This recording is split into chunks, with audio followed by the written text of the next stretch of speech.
Hello बच्चों, आज मैं इस शॉर्ट वीडियो के माध्यम से आपको सिखाने जा रहा हूं कि कैसे हम किसी मॉलिक्यूल का हाइब्रिडाइजेशन चुटकियों में पता लगा सकते हैं, वो भी बिना किसी फॉर्मूला के। याद रखिए, हाइब्रिडाइजेशन एक बहुत इंपॉर्टेंट प्रॉपर्टी है जो मॉलिक्यूल के बहुत सारे दूसरे प्रॉपर्टी को कंट्रोल करता है, जैसे कि bond angle, bond length, reactivity, bond dissociation energy, किसी भी कार्बोकेटायन का स्टेबिलिटी, किसी भी हाइड्रोकार्बन का एसिडिक कैरेक्टर, और ऐसे ना जाने कितने सारे प्रॉपर्टी होते हैं जो हाइब्रिडाइजेशन पर बेस्ड होते हैं। और याद रखिए, आप पुराने कई सालों के क्वेश्चंस उठा के देख लीजिए, आज तक कभी ऐसा नहीं हुआ, चाहे वो जेईई का एग्जाम हो, चाहे वो नीट का एग्जाम हो, हाइब्रिडाइजेशन से क्वेश्चन ना आया हो। बेटा, हाइब्रिडाइजेशन एक ऐसा टॉपिक है जिससे क्वेश्चन आता ही है, चाहे वो डायरेक्टली आए चाहे इनडायरेक्टली, पर क्वेश्चन आएगा जरूर। इसीलिए इस टॉपिक को समझना बहुत जरूरी होता है। और आज मैं आपको सिखाऊंगा किसी मॉलिक्यूल को देखते ही हम कैसे उसका हाइब्रिडाइजेशन पता लगा सकते हैं। सबसे पहले आपको क्या करना है, आपको यह पता होना चाहिए कि किसी भी एलिमेंट के वैलेंस शेल में कितना इलेक्ट्रॉन होगा, और मेरे ख्याल से मुझे मालूम है कि आपको पता है ये। तो बेटा, किसी भी एलिमेंट के वैलेंस शेल में कितना इलेक्ट्रॉन होगा, कुछ एग्जांपल ले लेते हैं, जैसे कि boron, carbon, nitrogen, oxygen, fluorine etcetera. अब आपको तो पता है बेटा इनके वैलेंस शेल में कितने इलेक्ट्रॉन होते हैं। बोरॉन के वैलेंस शेल में 3, कार्बन के वैलेंस शेल में 4, इसमें 5, इसमें 6, इसमें 7। तो आपको सबसे पहले यह पता होना चाहिए किस एलिमेंट के वैलेंस शेल में कितना इलेक्ट्रॉन होता है। बस उसके बाद देखिए क्या करने वाले हैं। अब मैं आपको कुछ एग्जांपल लूंगा हाइब्रिडाइजेशन का और बताता हूं कैसे चुटकियों में आप पता लगा सकते हैं हाइब्रिडाइजेशन। तो बेटा, सबसे पहले एग्जांपल, सपोज मैंने NH3 का ले लिया। अच्छा, तो सबसे पहले क्या करेंगे, आप NH3 का एक रफ डायग्राम बना लो। आप NH3 का एक रफ डायग्राम बना लो। बस एक ही बात आपको याद रखना है कि जो सेंट्रल एटम होता है उसके सारे इलेक्ट्रॉन को आप प्लॉट करेंगे, यानी कि रिप्रेजेंट करेंगे। तो नाइट्रोजन के वैलेंस शेल में कितने होते हैं बेटा इलेक्ट्रॉन? 5। नाइट्रोजन के पास कितने होते हैं? 5। अब आपको क्या करना है, इन बॉन्ड को और लोन पेयर को काउंट करना है, यानी कि गिनती करनी है उनकी। तो ये देखो बेटा, इस बॉन्ड को मैंने S मान लिया, इस बॉन्ड को P मान लिया, इस बॉन्ड को P मान लिया, और लोन पेयर को भी काउंट करना है, इसको मैंने P मान लिया। बताइए तो कौन सा हाइब्रिडाइजेशन आया बेटा? sp3 हाइब्रिडाइजेशन आया। चलिए और एग्जांपल दिखाता हूं। जैसे सपोज एग्जांपल आ गया यहां पर ClF5। किसी ने पूछ दिया ClF5 में कौन सा हाइब्रिडाइजेशन होगा, तो बेटा सबसे पहले आप क्या करोगे, Cl ले लो, Cl के चारों तरफ फ्लोरीन को रैंडमली रख दो, जैसा आपको रखता बने, एकदम रफली इसको रख दीजिए। अब जल्दी बताओ बेटा, क्लोरीन के वैलेंस शेल में कितने होंगे इलेक्ट्रॉन? तो क्लोरीन जो है वो फ्लोरीन के नीचे होता है, यानी क्लोरीन के पास भी 7 इलेक्ट्रॉन होगा। तो 1 2 3 4 5 6 7, ये लोन पेयर बन गया। अब इसको काउंट कीजिए, काउंट करेंगे, कहीं से भी काउंटिंग चालू करो। SP आपको पता है ना बेटा, P 3 से ज्यादा नहीं होता, तो इसको बोल दीजिए D, इसको बोल दीजिए D। तो कौन सा हाइब्रिडाइजेशन हो गया बेटा? sp3d2।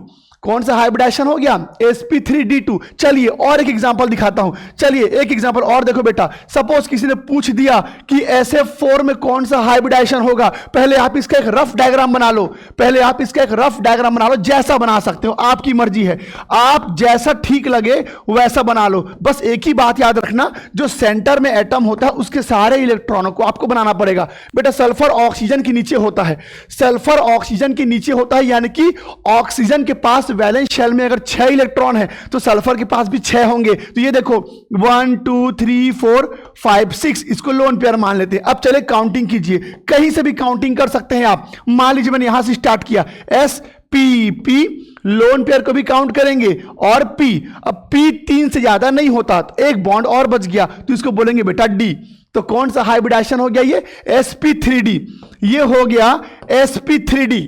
तो आप देखिए, आपको सिर्फ क्या करना, किसी भी एलिमेंट के सेंट्रल एटम में कितने इलेक्ट्रॉन होते हैं बस वो रिप्रेजेंट कीजिए, बॉन्ड गिनिए, लोन पेयर गिनिए, हाइब्रिडाइजेशन आपके सामने होगा। और एग्जांपल दिखाता हूं, जरा इसको देखिए। किसी ने पूछ दिया कि XeF6 में कौन सा हाइब्रिडाइजेशन होगा। तो चलो बेटा, पहले इसका रफ डायग्राम बना लो, तो आपको जैसा ठीक लगे आप वैसा बना सकते हैं। लीजिए, मैंने इसको ऐसे बना दिया। यहां पर जीनॉन में याद रखिए, ये इसका एक्चुअल ज्योमेट्री नहीं है, ये बस एक रफ डायग्राम है। अब बताओ बेटा, जीनॉन नोबल गैस है, नोबल गैस के वैलेंस शेल में कितने होते हैं इलेक्ट्रॉन? 8 होते हैं, करेक्ट। तो 1 2 3 4 5 6 7 8, इसको लोन पेयर मान लेते हैं। अब चले काउंटिंग शुरू करते हैं, कहीं से भी काउंटिंग करो, आपकी मर्जी। SP sp3, अब p3 से ज्यादा नहीं होता तो आगे d गिनो, d d d, तो कौन सा हाइब्रिडाइजेशन हुआ बेटा? sp3d3 हाइब्रिडाइजेशन हुआ। तो देखिए आपको सिर्फ सेंट्रल एटम के सारे इलेक्ट्रॉनों को रिप्रेजेंट करना है और उसके बाद लोन पेयर भी गिनो और बॉन्ड को भी गिनो, हाइब्रिडाइजेशन आपके सामने होगा। और एक एग्जांपल, चलिए एक एग्जांपल और दिखाता हूं आपको मैं। यहां पर एक एग्जांपल लेते हैं बेटा। सपोज इस बार मैंने ले लिया ClF3 का। ClF3 का कैसे करेंगे? सबसे पहले आप ClF3 का एक रफ डायग्राम बना लो, जैसा आपको ठीक लगे, जैसा आपको ठीक, ये रफ डायग्राम है। उसके बाद आप क्या करेंगे? क्लोरीन के वैलेंस शेल में कितने होते हैं इलेक्ट्रॉन? 7 इलेक्ट्रॉन, तो 1 2 3 4 5 6 7। तो बेटा अब ये लोन पेयर बन गया। अब कहीं से भी काउंटिंग शुरू कर दो। मान लो मैंने यहां से काउंटिंग शुरू किया, spp p 3 से ज्यादा नहीं होता तो इसे क्या बोलूंगा बेटा? D। तो कौन सा हाइब्रिडाइजेशन हो गया? ये sp3d हाइब्रिडाइजेशन। तो लीजिए इस प्रकार से आप किसी भी मॉलिक्यूल का हाइब्रिडाइजेशन देखते ही बता सकते हैं। पर बेटा इस वीडियो में मैंने आप लोगों को सिर्फ हाइड्राइड और हैलाइड के एग्जांपल बताए। पर आप बताइए, क्या आप जानना चाहते हैं कि ऑक्साइड में कैसे होता है हाइब्रिडाइजेशन? CO2 हो गया या XeO3 हो गया, या ऑक्सा एसिड्स में कैसे होता है हाइब्रिडाइजेशन, जैसे कि HClO4 हो गया, H3PO4 हो गया।